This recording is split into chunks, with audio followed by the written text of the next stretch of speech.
네, 우여곡절 끝에 공직선거법 개정안이 지난해 말 국회 본회의를 통과했습니다. 올해 4월 15일에 치러지는 21대 총선에 적용되는데 많은 변화가 예상되고 있습니다. 달라지는 총선에 대해 짚어보는 시간 마련했습니다. 김대우 기자 스튜디오에 자리했습니다. 안녕하십니까? 네, 안녕하십니까?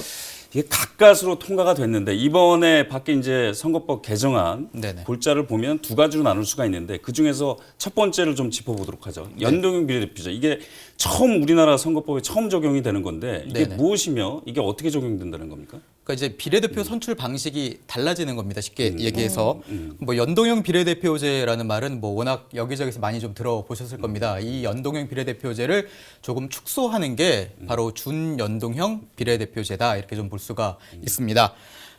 국회의원은 지역구에서 출마해 당선되는 지역구 국회의원 그리고 이 정당 득표율에 따라서 이 당선자 수가 결정되는 비례대표 국회의원 이렇게 둘로 나눌 수가 있잖아요.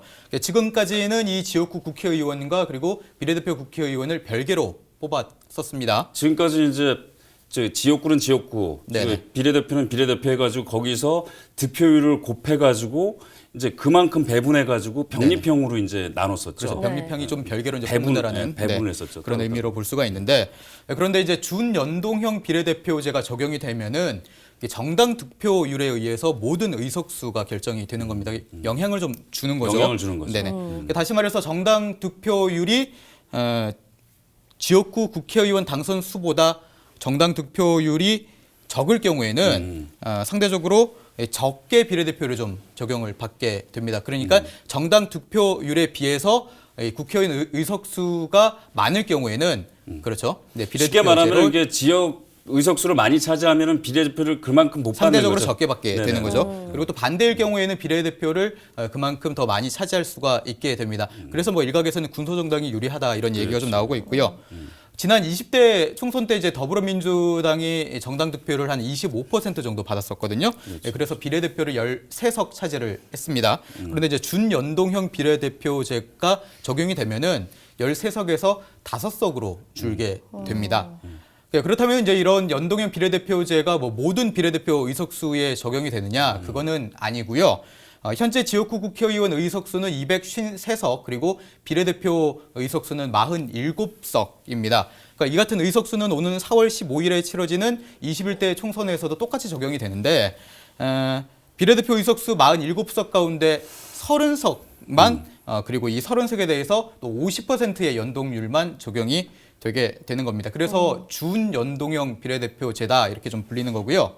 이거를 이게 다시 한번 좀 정리를 좀 해보면 그러니까 심상정 안이랑 좀 비교를 좀 해봐야 될 것 같은데요. 네네. 맨 처음에 나왔던 심상정 안의 경우에는 225석이 이제 지역구였고 75석이 비례. 여기에 대해서 이제 준연동형 비례대표제를 한다. 그래서 반은 연동형을 하고 나머지 남은 반은 그러니까 병립형으로 기존의 병립형으로 한다는데. 요번에는 좀 달라졌죠. 이게 4+1 협의체에서 좀 그렇죠. 요번에 통과된 거는 30석이라는 캡을 씌우고 그렇죠. 거기서 또 준연동제를 거기서 또 하고 또 병립을 또 따로 하더라고요. 네네. 그러니까 요거는 좀 다시 한번 정리하는 차원에서 말씀을 좀 드릴게요. 상당히 좀 내용이 좀 어렵고요. 참고로 이제 47석 비례대표 의석수에서 30석만 아까 말씀하신 대로 캡을 이제 씌우잖아요. 그러니까 나머지 17석은 어떻게 되느냐? 기존처럼 정당 득표율에 따라서 의석수를 단순히 배분하게 됩니다. 좀 어려우실 것 같습니다. 이게 알파고도 계산하기 힘들다는 말이 나올 정도로 굉장히 좀 복잡한 계산법이기 때문에 네네. 일반인들이 좀 그러니까 유권자들이 좀 이해하기엔 좀 쉽지 않은 그런 선거 방식인데 일단은 한번 해보고 뭐 평가를 해봐야 되지 않겠습니까? 네네. 네, 이렇게 비례대표 선출 방식이 바뀌면서 아까도 잠깐 언급을 하셨는데 이른바 비례대표 전용 정당이 늘 것이다 이런 주장도 나오고 있는데 현실화되고 있죠. 그렇습니다. 자, 뭐 비례 자유한국당 그리고 비례 민주당 뭐 이런 정당 이름들이 좀 거론이 되고 있는 건데요. 준연동형 비례대표제를 고려를 해서 이른바 위성정당이라고 불리는 또 다른 정당들을 이제 만들자는 거죠. 이렇게 해서 이제 비례대표 의석수를 단 한 석이라도 더 차지하자 이런 논의가 일부 정당에서 실제 좀 이루어지고 있는 겁니다. 지난해 말 그러니까 2019년 12월 31일자로 중앙선거관리위원회에 등록된 정당 수는 현재 34개 정당입니다. 그러니까 이런 위성 정당들이 더 생기게 되면 이런 정당 수가 더 늘게 되겠죠. 네. 그리고 여기에 이제 대한신당 그리고 새로운 보수당 등 일부 이제 현재 정당에서 빠져나온 현역 의원들이 추진 중인 정당들도 있고 추가적으로 뭐 행나라당, 결혼미래당 이런 이름이 좀 특이한 정당까지 창당을 예고하고 있습니다. 이렇게 정당들이 많이 늘게 되면은 유권자 입장에서는 상당히 좀 헷갈릴 수가 있잖아요. 이름도 그렇죠. 비슷하고 네.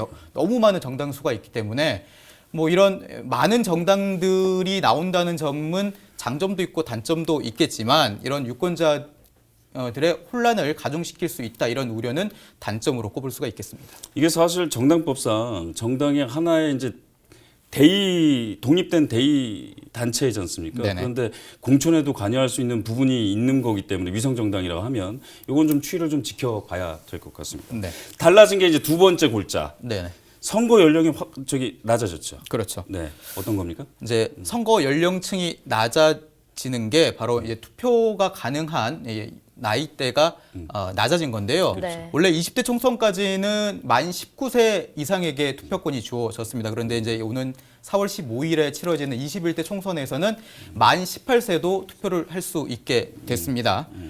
전국적으로 봤을 때는 한 50만 명 정도가 늘 것이다 이런 분석이 좀 나오고 있는데요. 이 만 18세 유권자들이 이번 총선에 상당한 좀 영향을 미칠 거다 이런 분석도 제기가 되고 있습니다. 그런 만큼 정당들도 이 18세 유권자들 표심 잡기에 상당히 좀 주력할 거다 이런 분석도 제기가 되고 있습니다. 네, 이렇게 많은 변화가 예상되는 제21대 총선에서 이제 석 달 정도 앞으로 남았잖아요. 네네. 앞으로 남은 일정 어떻게 남아 있는지 좀 알려주시죠. 현재 예비 후보 등록이 진행이 되고 있죠. 지난해 12월 17일부터 예비 후보들이 등록을 하고 있고 3월 25일까지 이 예비 후보 등록은 계속됩니다. 이렇게 예비 후보 등록을 하게 되면은 어깨띠도 착용을 할 수 있고 본인의 경우 그리고 선거용 명함도 배부를 할 수 있게 됩니다. 말 그대로 약간의 선거 운동을 할 수가 있는 건데요.